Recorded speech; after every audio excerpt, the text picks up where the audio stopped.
साथियों सलाम, नमस्ते, सत श्री अकाल और जय भीम जोहार। साथियों, नवनिर्वाचित तेज तर्रार युवा विधायक जेएमएम से, कहां से? घाटशिला से, यानी सोमेश चंद्र सोरेन क्या मंत्री पद की राह में रोड़े अटक गए हैं क्या दोस्तों? ब्रेकर लग गया है क्या? क्यों खबरें ऐसी चल रही हैं? खबरें यही बताती हैं साथियों कि क्या सोमेश सोरेन मंत्री पद की शपथ नहीं लेंगे। ऐसी चर्चाएं क्यों चल रही है पॉलिटिकल कॉरिडोर में? अगर सोमेश चंद्र सोरेन नहीं लेंगे मंत्री पद की शपथ, तो फिर कौन लेगा? किसके भाग्य का सितारा चमकने वाला है, दमकने वाला है दोस्तों? लेकिन पहले बात कर लेते हैं अपन सोमेश चंद्र सोरेन की। भाई ये तो तय था ना, पहले ही तय था, ये परंपरा रही है जेएमएम की और इस सरकार की, हेमंत सोरेन सरकार की, कि आकस्मिक निधन जिस भी मंत्री का हुआ तो उसके परिवार से किसी व्यक्ति को मंत्री पद की शपथ दिलाई जाती है और उसके बाद उपचुनाव होता है, वो जीत कर आते हैं, निर्वाचित विधायक होते हैं, उसके बाद पुनः मंत्री पद की शपथ दिलाई जाती। ऐसा है, ट्रेडिशन रहा यहां पर। आपने देखा है कोरोना के दौर में दो मंत्री सीनियर मिनिस्टर्स हमारे लिए गए थे। हाजी हुसैन अंसारी, मधुपुर के विधायक, जेएमएम का सीनियर लीडर, और दूसरे सीनियर लीडर टाइगर कहे जाने वाले डुमरी के विधायक, शिक्षा मंत्री थे जगन्नाथ महतो। उनका भी निधन हुआ कोरोना काल में। तो हफीजुल हसन अंसारी की जगह, हाजी हुसैन अंसारी की जगह हफीजुल हसन अंसारी, उनके साहबजादे, उनको मंत्री पद की शपथ दिलाई गई थी। उसके बाद उपचुनाव में दाखिल हुए थे।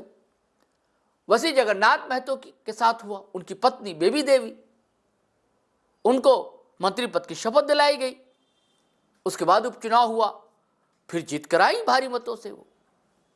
ऐसा ही कुछ चल रहा था घाटशिला में कि सोमेश चंद्र सोरेन को पहले चला कि किसको बनाया जाए, पत्नी को या सोमेश चंद्र सोरेन को या किसी और भाई को, या इनके रामदास सोरेन के भतीजे विक्टर सोरेन, उनकी भी चर्चा चल रही थी। लेकिन ऐसा कुछ हुआ नहीं, सीधे उपचुनाव के मैदान में उतर गए जेएमएम के टिकट पर सोमेश चंद्र सोरेन। और सिर्फ उतरे नहीं, टाइगर कोल्हान कहे जाने वाले चंपई सोरेन के शहजादे यानी कि लाडले सुपुत्र बाबूलाल सोरेन को चारों खाने चित्त कर दिया। भाजपा का सपना देखते देखते धराशायी हो गया और सोमेश चंद्र सोरेन ने अपने स्वर्गीय पिता रामदास सोरेन के रिकॉर्ड को भी तोड़ डाला। 38,000 मतों से जीते हैं साहब। और इसके बावजूद खबर यह है कि उन्हें मंत्री पद की शपथ नहीं दिलाई जाएगी। ये लोचा है कहां पर? तो नहीं दिलाई जाएगी तो फिर किसे मंत्री बनाया जाएगा? अब एक नाम नहीं है। अगर आप गिनती करें आप नामों की तो कई सीनियर लीडर, एक टर्म नहीं, 2 टर्म नहीं, 3 टर्म रहे विधायक हैं, जेएमएम से सीनियर हैं। कुछ लोग सांसद भी रहे हैं, आज विधायक। कुछ लोग उप मुख्यमंत्री यानी कि डिप्टी सीएम तक रहे हैं, प्रोटेम स्पीकर तक रहे हैं। और उसमें कुछ लोग ऐसे भी जो पलटू राम बने, यानी कि कुछ दिनों घूम टहल कर भाजपा में भी आ गए। तो जिन्होंने राजनीति की शुरुआत भाजपा से की थी, आज जेएमएम से विधायक। अब जैसे डॉक्टर लुईस मरांडी भाजपा की कद्दावर लीडर रही, मंत्री भी रही थी भाजपा के शासनकाल में। वो पिछले विधानसभा चुनाव के समय अचानक से जेएमएम का दामन थाम लेती और जामा से चुनाव लड़ती और जीत भी जाती। उनके भी नाम की चर्चा बड़ा जोरों शोरों से है, डॉक्टर लुईस मरांडी। लेकिन माइनस मार्किंग यही है कि भाई भाजपा से आई हैं वो। तो अगर भाजपा से आने वाला कोई मंत्री बन जाता है, ठीक है, सीनियर लीडर हैं, वरिष्ठ हैं, नेत्री और आदिवासी हैं और धार्मिक आस्था मसीह विश्वासी हैं, ये है। तो नाराज होने की आशंका है कि दूसरे जो विधायक हैं संघर्षशील रहे हैं, उन्होंने कभी कोई पार्टी नहीं छोड़ी है, उनके दिल पर क्या असर पड़ेगा। वैसे ही मामला है हेमलाल मुर्मू के साथ। ठीक है, कई टर्म रहे विधायक, मंत्री भी रहे एक समय, लेकिन अचानक क्या नाराजगी हो गई थी, हेमलाल मुर्मू चले गए थे भाजपा में और 9 साल तक गलबहियां करते रहे भारतीय जनता पार्टी के साथ, लेकिन फिर लौट आए, बड़ा निराश हुए। लेकिन मान लीजिए, अगर चर्चा तो उनकी भी रेस में है हेमलाल मुर्मू भी, लेकिन वहां भी यही सवाल उठता है कि भैया कोई पलटू राम होगा, आएगा जाएगा, तो उनका क्या, जो बरसों से जिन्होंने जीवन खपा दिया, ऊर्जा लगा दी संगठन में, पार्टी में, विधायक भी रहे, तो वो मन महसूस कर रह जाएंगे। तो फिर एक नाम आता है, प्रोटेम स्पीकर रहे, कभी डिप्टी सीएम भी रहे, स्टीफन मरांडी। अच्छी छवि है, धवल छवि के माने जाते हैं, बहुत वरिष्ठ है, पुराने लीडर हैं और शुरुआत से ही पार्टी में जेएमएम में उनकी कद्दावर शख्सियत मानी जाती है। तो क्या स्टीफन मरांडी होंगे? ऐसे कई नाम चल रहे हैं दोस्तों। मैं आपको और कुछ नाम गिनवाता हूं। अब जैसे देखिए, दशरथ गगराई, वो भी सीनियर लीडर है, उनका भी योगदान रहा है पार्टी में भी, और कई टर्म से विधायक है। अब हार जीत तो कभी कभार चलती रहती है, जब राजनीति में है आप। एक मिसरा है उर्दू का दोस्त कि शहसवार ही गिरते हैं मैदान जंग में, हाँ?